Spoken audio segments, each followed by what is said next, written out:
കഴിഞ്ഞ 1.5 വർഷമായി നമ്മുടെ രാജ്യത്ത് നിങ്ങൾ കണ്ടിട്ടുണ്ടാകും. ചിലർ നടന്നു പോകുമ്പോൾ കുഴഞ്ഞു വീണു മരിക്കുന്നു, ചിലർ നൃത്തം വെക്കുമ്പോൾ കുഴഞ്ഞു വീഴുന്നു, ചിലർ ജിമ്മിൽ. എത്രയോ യുവാക്കളും യുവതികളുമാണ് ഈ കാലഘട്ടത്തിൽ ഹാർട്ട് അറ്റാക്ക് മൂലം ജീവൻ പൊലിഞ്ഞത്. എന്നാൽ ഇന്ന് ഞെട്ടിക്കുന്ന വിവരങ്ങളാണ് പുറത്തുവരുന്നത്. കൊറോണ വാക്സിൻ നിർമ്മാണ കമ്പനിയായ അസ്ട്രാജെനിക്ക UK-യിൽ ഒരു അദാലത്തിൽ പറഞ്ഞിരിക്കുന്നത് തങ്ങളുടെ വാക്സിൻ മൂലം ഹാർട്ട് അറ്റാക്കിനും രക്തം കട്ടപിടിക്കാനും ചാൻസ് ഉണ്ട് എന്നാണ്. ഇതേ കോവിഷീൽഡ് വാക്സിനാണ് പൂനെയിൽ സിറം ഇൻസ്റ്റിറ്റ്യൂട്ടും നിർമ്മിച്ചുകൊണ്ടിരുന്നത്. സിറം ഇൻസ്റ്റിറ്റ്യൂട്ടിന്റെ സ്ഥാപകനും മുതലാളിയുമായ പൂനെവാല BJPക്ക് ഇലക്ട്രൽ ബോണ്ട് വഴി നൽകിയത് 460 കോടിയാണ്.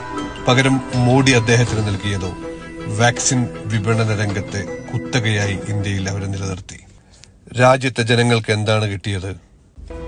സ്വന്തം ജീവൻ അപകടത്തിലായി. ഏതു സമയവും ഹാർട്ട് അറ്റാക്ക്, രക്തം